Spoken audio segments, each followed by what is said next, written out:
বাজে রাত 9:30 মতো। আমার খেতে ইচ্ছে করছে ফুচকা। আমার কথা শুনে নাকি সবার খেতে ইচ্ছে করছে, তাই কিচেনে গিয়ে সবার জন্য বানালাম এবং মজা মজা করে খেলাম। আমার তরফ থেকে সবাইকে সালাম, আমি Ayat Sinha and welcome back to my channel. প্রথমে নিয়ে নেব পাকা পাকা তেঁতুল। টক ঘন করতে চাইলে অল্প পানি দেওয়া ভালো, আর যদি টক পাতলা করতে চান তাহলে বেশি পানি দেওয়াই হয়তো ভালো। আমার টক ঘনই পছন্দ, তাই আমি অল্প পানি দিলাম। তেঁতুল দেখলে কার কার মুখে পানি সহ অবশ্যই কমেন্টে লিখবেন। এখন তেঁতুল থেকে পাল্পটা বের করে নেব, মানে কাঠটা বের করে নিব আর কি।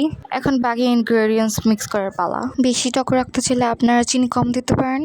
আমি 3 টেবিল চামচ চিনি দিলাম, সাথে শুকনো মরিচের গুঁড়া এবং চিলি ফ্লেক্সও।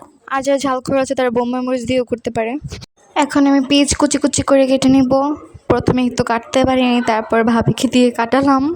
এখন এই পেঁয়াজগুলো কাজে লাগবে। খুমনি বুটগুলো 1 ঘন্টার জন্য ভিজেছিলাম, তারপর সিদ্ধ করে বাগার দিয়ে এখন নিলাম। এখন ফুচকার বুটগুলো পেঁয়াজ মরিচের সাথে মিক্স করে নেব। ঘরে দেখলাম কাঁচা মরিচ নেই, তাই চিলি ফ্লেক্স অ্যাড করলাম এবং মিক্স করে নিলাম। ভিডিও ভালো না লাগলে get out, I am just kidding. এই পর্যায়ে এখন ঘুমনির সাথে বিভিন্ন মশলা, চাট মশলা অ্যাড করতে পারেন, আমি অ্যাড করলাম না বিকজ অফ ঘরে নাই।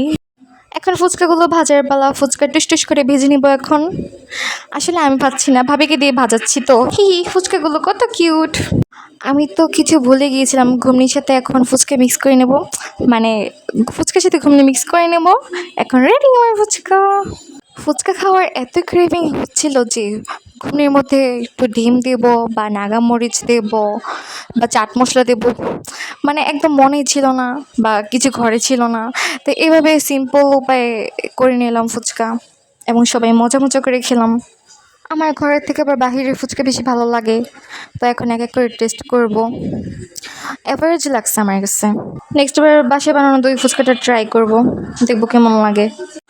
এখন এক এক করে সবার টেস্ট করার পাল্লা। এখন বড় ভাবি ফার্স্টে নিল, তার রিয়েকশন দেখবো। তার রিয়েকশন পেলাম না কারণ তার মুড অফ। ছোটো ভাবি ট্রাই করবে, এখন তার রিয়েকশন দেখবো।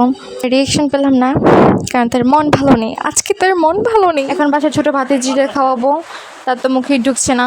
আরেকটা টুস করে খেয়ে ফেললো এবং বললো অনেক মজা হয়েছে, thank you for your compliment. আজকের ব্লগ এই পর্যন্ত। Tata, good night, bye by.